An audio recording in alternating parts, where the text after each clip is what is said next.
Omuluka gw'Ennyabweya mu ggombolola ya Kasenda mu disitulikiti y'e Kabalole guli Kinyana Mpindi n'ekkuumiro ly'ebisolo Kibale National Park ekitera okuweekyanya ebisolo by'omu nsiko okuvaayo ne bitigomya abatuuze abali okumpi.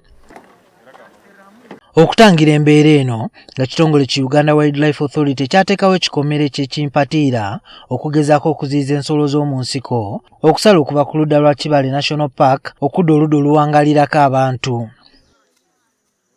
Kyokka abatuuze batubuulidde nti newankubadde aba Uganda Wildlife Authority balowooza nti bakola nnyo, naye era enjovu n'ebisolo ebirala bisala okuva mu paaka ne bigenda mu nnimiro zaabwe ne bibaliira emmere.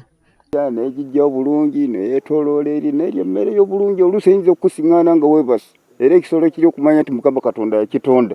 Kiyinza okulyako ekintu nga tobutegedde, ogenda okuzukuka ku makya osiŋŋaana nga kyamaze dda okukola buli kimu kyonna kyonna. Bakija bayambaho kake baataho boodwooka yatuyambaho kake konka handi ziri kuhacwa nabwe obuyambi ni buke. Embeera eno yeri ne mu kitundu ky'Enyabinyonyi mu disitulikiti y'emu abantu bakaba olw'ebisolo ebisaanyaawo emmere yaabwe.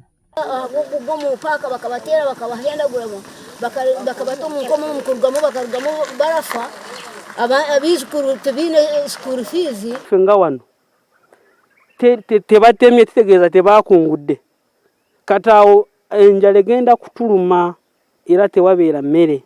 Kale abapaaka baatuwa tooki era nabwe tizinakutinde tiziyambye tooki ezo zisobola kugenda ngo kasuku oziraba nga zikulumbye zirumbye mu nnimiro yo oba zirumye ewaka wo nobwo ozimulisa tooki tizigenda. Mbu okugezaako okutaasa ennimiro zaabwe abaami basula bweru nga bakuuma emmere yaabwe obutaliirwa nsolo ezoogerwako. Ekiro mwenu nkanye nnyo kyeyimani nyono mu maka nkarugamu nindaara hanjojo ndalinda kandi abapaaka bakampa obwa sikawutu ndaraara ndalinda enjojo mpaka. Embeera ey'okukuuma emmere eviiriddeko n'abaana abato okwenyigira mu nkola eno era nga kino kibalemesezza okugenda okufuna obuyigirize. Ezo tuba tuyina ziba nga mwe tujja school fees kati omwana yandisigadde kukundi ku nnimiro n'afuna kyokulya okusinga okufuna school fees bwe buzibu bwe tuyina. Nahabwe ekyo naati tugumisiriza habwo trench egi tugirimire fuuti 6 deep fuuti wide fuuti munazo 6. Kyokka bano ekisinga okubatabula kwe kubanga ne bwe beekubira enduulu tebayambiddwa ebbanga lino lyonna. Omuntu we ziriridde nga mutuukako ne bakola lipooti ne babitwala eyo ku gundi essunga ku headquarters.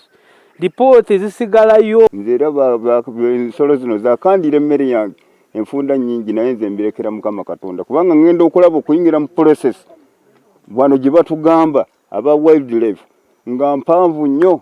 We have that challenge. I hear just hearing that there was a compensation bill that was passed, but I've not seen anybody who has been compensated. One, there are some strings attached. There are some requirements. They say you must go to the headquarters, you report, you bring the agriculture officer to make a report, you bring the lands officer from the district. Before even you go to the district, elephants will have come back.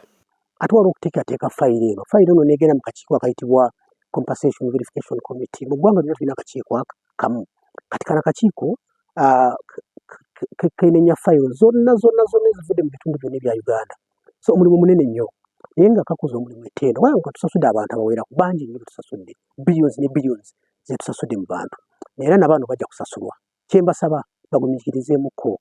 Yes, esente zijja oluusi zirwawo naye nga zijja ng'ogwo mazima kyenyagala bakakasiza.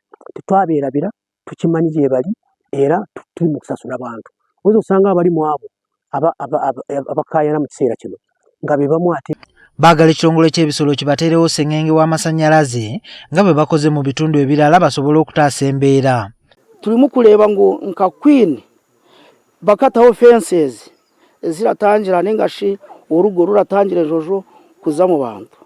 Nitwe kuno kuba okukozireho nangwa tuteganize muno nga bakataho these fences. Abakulu mu gavumenti bagamba nti ensonga eno ekwatiddwako wabula nabo bakkiriza nti etambudde kasoobo. Two key recommendations. One is that the ministry should work to reduce on the turnaround time. Because the committee at the national level, we were told that it sits once a year to evaluate the claims. But these are seasonal issues. Twina bingi byetukoze tusimbye emiferege twina aba scouts betukolaga n'abalala bingi byetukoze okulaba nga tusobola okuziyiza ensolo okuva mu parks ezigenda zonoonera abantu emmere yaabwe n'abamu okubatuusako ebisago kyekimu n'essenyenge y'amasanyalaze naye tetulina nsimbi zimala okuteeka essenyenge y'amasanyalaze buli wamu buli mwaka oba mu mwaka gumu kyetukola buli mwaka tubaako ebifo byetukolako naddala nga tutuulira ku bifo ebyo bimenyeddwa okubeera nti ensolo zitawaanya nnyo abantu so nawano tugenda kwekennenya tulabe kiki tuyinza okukola.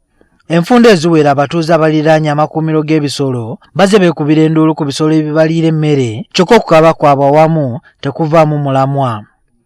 Juma Kiriya, NTV.